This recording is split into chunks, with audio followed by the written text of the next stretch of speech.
കുറ്റ്യാടി പഞ്ചായത്ത് കുറ്റ്യാടി മണ്ഡലം പ്രസിഡന്റ് കൂടിയായിട്ടുള്ള ശ്രീ ഷിബിൻ വെല്ലാട്ട്, കർഷക മോർച്ചയുടെ കോഴിക്കോട് ജില്ലാ അധ്യക്ഷൻ പ്രിയപ്പെട്ട ശ്രീ മുരളി മാസ്റ്റർ, പാർട്ടിയുടെ നിയോജകമണ്ഡലം president Shri Rajeesh Mangikkai, general secretary Shri Bharathan മാഷ്, കുറ്റ്യാടി പഞ്ചായത്തിൻ്റെ ജനറൽ സെക്രട്ടറി ശ്രീ രജീഷ്, പ്രിയപ്പെട്ട കർഷകൻ കൂടിയായിട്ടുള്ള ശ്രീ സത്യേട്ടൻ, പ്രിയപ്പെട്ടവരെ, ഇവിടെ സൂചിപ്പിച്ചതുപോലെ തന്നെ കർഷക മോർച്ചയും പാർട്ടിയും അഖിലേന്ത്യാ അടിസ്ഥാനത്തിൽ കാർഷിക ബില്ലിന് അനുകൂലമായിക്കൊണ്ട് രാജ്യവ്യാപകമായി നടത്തുന്ന പ്രചരണ പരിപാടിയുടെ ഭാഗമായിട്ടാണ് കോഴിക്കോട് ജില്ലയുടെ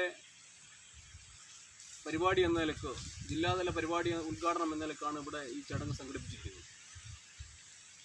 ഇവിടെ ഭാരതത്തിൻ്റെ യഥാർത്ഥ സംസ്കാരം എന്ന് പറയുന്നത് എല്ലാ ആളുകളെയും പൂജിക്കുക, പണിയായുധങ്ങളെ പൂജിക്കുക എന്നതാണ് ഭാരതീയൻ്റെ സംസ്കാരം. ഭാരതീയൻ്റെ കാഴ്ചപ്പാടും അങ്ങനെയാണ്. വർഷത്തിൽ ഒരു ദിവസം പണിയായുധങ്ങൾ വ്രതമെടുത്തുകൊണ്ട്, വ്രതം നോറ്റുകൊണ്ട് പണിയായുധങ്ങൾ പൂജിക്കുക എന്നതാണ് ഭാരതീയമായ കാഴ്ചപ്പാട്. എന്നാൽ കാർഷിക ബില്ല് നടപ്പിലാക്കിയിട്ടുള്ള കേന്ദ്ര സർക്കാരിനെതിരെ സമരം ചെയ്ത കോൺഗ്രസ് പാർട്ടിയും ഇടതുപക്ഷ പ്രസ്ഥാനങ്ങളും ചെയ്തിരിക്കുന്നത് മണ്ണിനെ പൊന്നാക്കി മാറ്റുന്ന ട്രാക്ടറുകളും ടില്ലറുകളും കത്തിച്ചുകൊണ്ട് പ്രചരണം സംഘടിപ്പിക്കുകയായിരുന്നു കോൺഗ്രസും CPM ചെയ്തത്. സ്വതന്ത്ര ഇന്ത്യയുടെ ചരിത്രത്തിലെ ഏറ്റവും വലിയ ജനകീയമായിട്ടുള്ളൊരു നിയമമാണ് കാർഷിക ബില്ലിലൂടെ കേന്ദ്ര സർക്കാർ മുന്നോട്ട് വച്ചിരിക്കുന്നത്.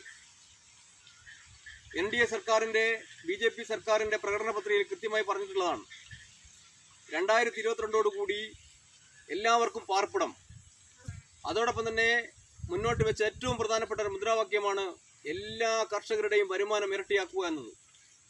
അതിൻ്റെ ഭാഗമായിട്ട്, ഒരു നടപടിക്രമത്തിൻ്റെ ഭാഗമായിട്ടാണ് ചരിത്ര സമാനതകളില്ലാത്ത ഒരു നിയമം ഇന്ത്യൻ പാർലമെൻറ്റ് പാസ്സാക്കിയിട്ടുള്ളത്. ആ നിയമത്തെക്കുറിച്ച് കൃത്യമായി പഠിക്കുകയോ അറിയുകയോ ചെയ്യാതെയാണ് ഇന്ത്യയിലെ പ്രതിപക്ഷം ഈ ഗവൺമെൻറ്റിനെതിരെ കുറ്റപ്പെടുത്തിക്കൊണ്ടിരിക്കുന്നത്. ഒരുപാട് പ്രതിപക്ഷ സംഘടനകൾ, ആളുകൾ സമരം ചെയ്യുന്നുണ്ട്. പക്ഷെ അവരോട് നമ്മൾ ചോദിച്ചാൽ നമുക്ക് കൃത്യമായൊരു ഉത്തരം കിട്ടില്ല. നിങ്ങൾ എന്തിനാണ് സമരം ചെയ്യുന്നത്? ബില്ലിലുള്ള പോരായ്മയെന്ന്, നിയമത്തിലുള്ള പോരായ്മ എന്തെന്ന് ചോദിച്ചാൽ അവർക്ക് ഉത്തരമില്ല. താങ്ങുവില എന്നാണ് അവർ പറയുന്നത്. ഏതോ കോൺഗ്രസിൻ്റെ MP പറഞ്ഞതിൻ്റെ അടിസ്ഥാനത്തിൽ അവർ ആവർത്തിച്ചുകൊണ്ടിരിക്കുന്നു താങ്ങുവില. കേന്ദ്ര ഗവൺമെൻറ് കൃത്യമായി പറഞ്ഞു, താങ്ങുവില എന്ന് പറയുന്ന സംവിധാനം കേന്ദ്ര ഗവൺമെൻറ് വർഷാവർഷം നടപ്പിലാക്കിക്കൊണ്ടിരിക്കുന്ന ഒരു പദ്ധതിയുടെ ഭാഗമായി തന്നെ അത് ആവർത്തിക്കുന്ന കാര്യത്തിൽ തർക്കമില്ല എന്ന് ഗവൺമെൻറ് വ്യക്തമാക്കി. ഈ പ്രാവശ്യം ഈ ബില്ല് നിയമമായി വന്നതിന് ശേഷവും കേന്ദ്ര സർക്കാർ ഒരുപാട്, അതായത് ഗോതമ്പ് ഉൾപ്പെടെയുള്ള വിളവുകളുടെ താങ്ങുവില വർദ്ധിപ്പിക്കുന്നത് നമുക്ക് കാണാൻ വേണ്ടി സാധിക്കും. നമ്മുടെ നാട്ടിൽ ഏറ്റവും പ്രധാനപ്പെട്ട ഒരു വിളയാണ് നെല്ല്. ആ നെല്ലിൽ നിന്ന് മാർക്കറ്റിലുള്ളത് 26 രൂപയാണ്.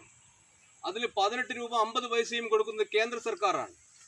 BJP സർക്കാർ അധികാരത്തിൽ വരുന്ന സമയത്ത്, അതായത് 2014 1 കിലോ നെല്ലിന് കേന്ദ്ര സർക്കാർ കൊടുത്തുകൊണ്ടിരുന്നത് 12 രൂപയായിരുന്നുവെങ്കിൽ ഈ ഗവൺമെൻറ് അത് 18 രൂപയായി വർദ്ധിപ്പിച്ചിട്ടുണ്ട്. 18 രൂപ 50 പൈസയാണ്. ബാക്കി പൈസയാണ് സംസ്ഥാന സർക്കാർ കൊടുത്തുകൊണ്ടിരിക്കുന്നത്. അതേപോലെ തന്നെ കർഷകരെ സംബന്ധിച്ച് ഏറ്റവും പ്രധാനപ്പെട്ട ഒരു സംഗതിയാണ് പ്രധാനമന്ത്രി കിസാൻ സമ്മാൻ നിധി. അത് കൃത്യമായി എല്ലാ ആളുകളുടെ അക്കൗണ്ടിലും കൊടുക്കുന്നു.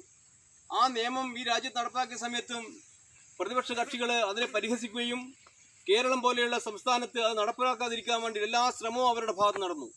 പക്ഷേ കേരളത്തിൽ പോലും സാധാരണക്കാരായ പാവപ്പെട്ട കൃഷിക്കാരെ സംബന്ധിച്ച് വർഷാവർഷം കൃത്യമായി അവരുടെ അക്കൗണ്ടിൽ 6000 രൂപ വന്നുകൊണ്ടിരിക്കുകയാണ്. 33 ലക്ഷത്തോളം വരുന്ന ആളുകൾക്കാണ്, കേരളത്തിലെ കർഷകർക്കാണ് അതിൻ്റെ ആനുകൂല്യം ലഭിച്ചുകൊണ്ടിരിക്കുന്നത്. അതേപോലെ തന്നെ ഒരു വളങ്ങൾക്ക് കൃഷിഭവനുകളുമായി ബന്ധപ്പെട്ട് ഇപ്പോൾ ലക്ഷക്കണക്കിന് രൂപയുടെ പ്രൊജക്റ്റാണ് നടപ്പിലാക്കിക്കൊണ്ടിരിക്കുന്നത് നമ്മുടെ നാട്ടിൽ. കർഷകർക്ക് ആവശ്യമായിട്ട് എല്ലാ പദ്ധതികളും കേന്ദ്ര സർക്കാർ കൃഷിഭവനിലൂടെ നടക്കുന്നു. ഈ തരത്തിലുള്ള ട്രാക്ടർ വാങ്ങാൻ വേണ്ടിയിട്ട് 80% സബ്സിഡി കൊടുത്തുകൊണ്ടുള്ള ഒരു പദ്ധതി കൃഷിഭവൻ മുഖാന്തരം ഇപ്പോൾ കേന്ദ്ര സർക്കാർ നടപ്പിലാക്കിക്കൊണ്ടിരിക്കുകയാണ്. എല്ലാ മേഖലകളിലും കർഷകർക്ക് അനുകൂലമായി ഒരു നിലപാടെടുത്തിട്ടുള്ള ഒരു സർക്കാർ, ആ സർക്കാർ കൃത്യമായി കൊണ്ടുവന്ന ഒരു നിയമം, ആ നിയമത്തെ ആക്ഷേപിക്കുന്ന കോൺഗ്രസിനെയും കമ്മ്യൂണിസ്റ്റ് പാർട്ടികളെയും പൊതുജന മധ്യത്തിൽ തുറന്നു കാണിക്കാൻ വേണ്ടിയിട്ടാണ് കർഷക മോർച്ച അഖിലേന്ത്യാ അടിസ്ഥാനത്തിൽ ഇത്തരത്തിലുള്ള ഒരു പരിപാടി ഞങ്ങൾ സംഘടിപ്പിച്ചിട്ടുള്ളത്. ഈ ബില്ല് എന്ന് പറയുന്നത് സ്വതന്ത്ര ഇന്ത്യ കണ്ടിട്ടുള്ള ഏറ്റവും വലിയ ഒരു നിയമം എന്ന നിലക്കാണ് എല്ലാ ആളുകളും ഇതിനെ നോക്കിക്കാണുന്നത്. ഉത്തരേന്ത്യൻ സംസ്ഥാനങ്ങളിൽ ആ സംസ്ഥാനങ്ങളിൽ കർഷകരെ സംബന്ധിച്ച് കേവലം ഒരു വാലാട്ടികളായി കൊണ്ടു നടക്കുന്ന ആളുകളായിരുന്നു അവിടുത്തെ മുതലാളിമാർ.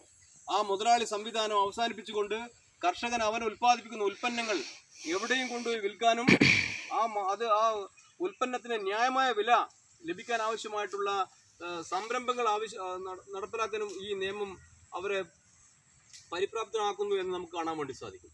ഇപ്പോഴത്തെ ആക്ഷേപങ്ങളും ഇപ്പോഴത്തെ പ്രചരണങ്ങളും ബീഹാർ ഉൾപ്പെടെയുള്ള 1-2 സംസ്ഥാനങ്ങളിൽ നിയമസഭാ തെരഞ്ഞെടുപ്പ് വരാനുണ്ട്. ആ തെരഞ്ഞെടുപ്പിനെ മുൻതൂക്കിക്കൊണ്ട് മാത്രമുള്ള ഒരു കലാപരിപാടിയാണ് എന്ന് നമുക്ക് കാണാൻ വേണ്ടി സാധിക്കും. ഇന്ത്യയിലെ പ്രതിപക്ഷം BJP സർക്കാരിനെതിരെ നടത്തിയിട്ടുള്ള എല്ലാ പ്രക്ഷോഭങ്ങളും മുഴുവൻ നമുക്ക് കാണാൻ വേണ്ടി സാധിക്കും.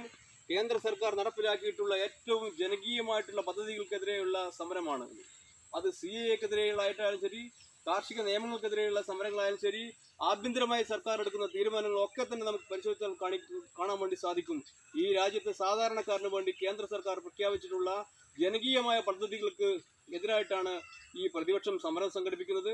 അതിന്റെ ഭാഗമായി തന്നെയാണ് ഇപ്പോഴത്തെ സമരവും നടക്കുന്നത്. അതും ചവറ്റുകുട്ട എറിയപ്പെടുമെന്ന കാര്യത്തിൽ നമുക്ക് തർക്കമില്ല. അതുകൊണ്ട് ഇവിടെ ഈ പരിപാടി, ജില്ലാതലത്തിലുള്ള ഈ പരിപാടി, കോഴിക്കോട് ജില്ലാ കമ്മിറ്റി സംഘടിപ്പിച്ചിട്ടുള്ള ഈ പരിപാടി ഔദ്യോഗികമായി ഉദ്ഘാടനം ചെയ്ത് അറിയിച്ചുകൊണ്ട് ജില്ലാ കമ്മിറ്റിക്ക് എല്ലാവിധ ഭാവങ്ങളും അറിയിച്ചുകൊണ്ട്